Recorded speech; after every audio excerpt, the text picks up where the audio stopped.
Magiging cooperative at independent daw ang Senado sa gitna ng mga issue.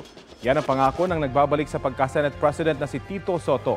Ayon sa isang source ng GMA Integrated News, 14 na senador ang sumuporta kay Sotto para palitan si Chis Escudero.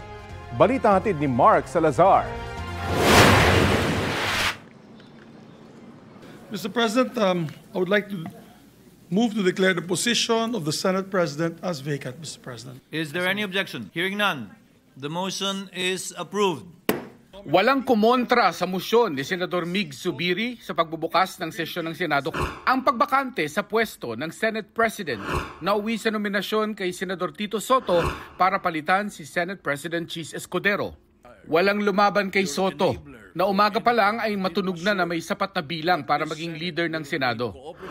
Ayon sa isang source, kabilang sa mga sumuporta kay Sotto sina Senador Ping Lacson, Risa Ontiveros, Bam Aquino, Loren Legarda, Kiko Pangilinan, Mark at Camille Villar, Pia Cayetano, Erwin at Rafi Tulfo, Mig Zubiri, Win Gatchalian, Lito Lapid at JV Ejercito.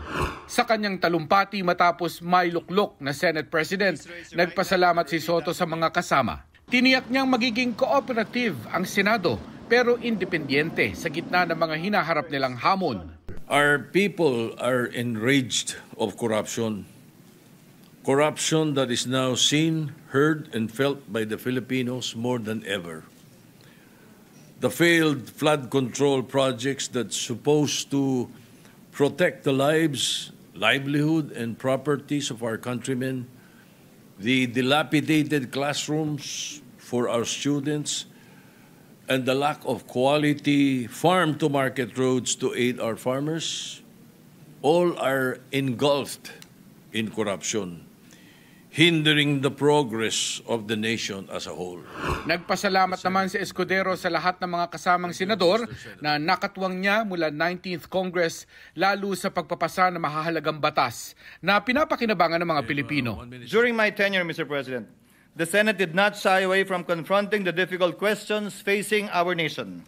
We passed a record number of laws that helped uplift the lives of our countrymen. We conducted hearings that unearthed corruption on a scale rarely seen before. And in doing so, we remind the public that accountability is not a mere empty rhetoric, but a duty that we must uphold.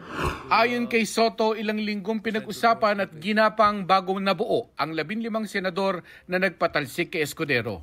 Hindi niya na ikinuwento ang detalye ng negosasyon. Hindi naman kasi ako nagsimula eh. Di ba yung apat doon sa Mythical 5 eh. Apo. Nagsimula eh. So hindi ko alam sino mga kinakausap mo muna eh. Pinakamagandang tanungin mo yung apat. Na nag-initiate. Yung Senator Lacson, Legarda, Zubiri, and Hontiveros. I went to see him and told him. And then ang una niya tinanong is, so how do you want to do this? Sabi ko, it's up to you. Sabi ko, how would you prefer to do it? Sabi niya, let's do it by acclamation and declare the position of Senate President vacant. Sabi ni Senador JV Ejercito, isa siya sa mga huling kinausap para imbitahan sa bagong mayorya. May mga nag-usap din kami ng mga kasama natin.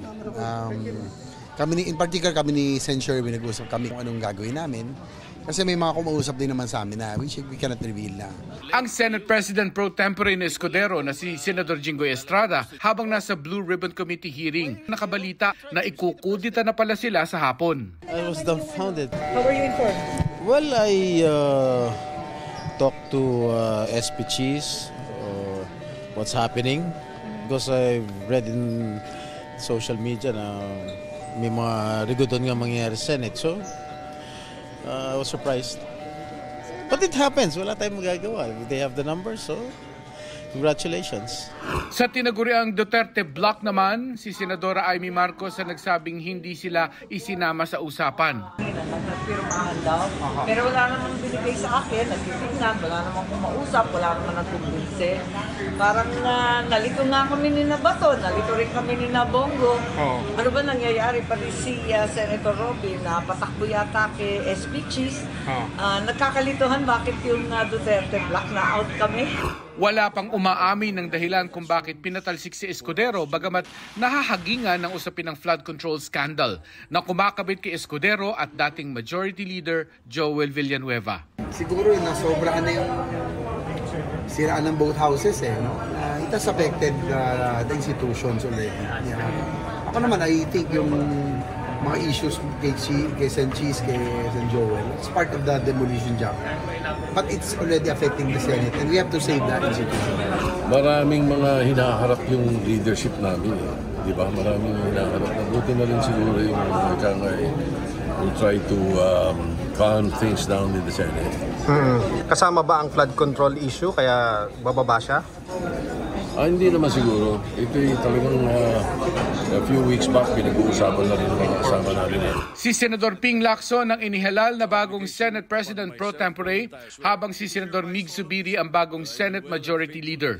Mark Salazar, nagbabalita para sa GMA Integrated News. Tinanong sa Senate President Tito Soto kung bakit hindi isinama ang Duterte Bloc sa usapin ng pagpapalit ng liderato sa Senado. Ang Duterte Bloc ay binubuo ni Senador Amy Marcos, Robin Padilla, Bongo, Rodante Marcoleta at Ronald Bato de la Rosa. I've been in the Senate and I've experienced 6 or 7 leadership changes. Usually ganun talaga. Hindi talaga pag-usapan yan. At kasi kapag ganun, hindi natutuloy. Pero open kayo sakaling mag-join sila sa majority? Yes, of course. Anything for the good of the Senate and for the good of the country. Yun ang importante sa atin.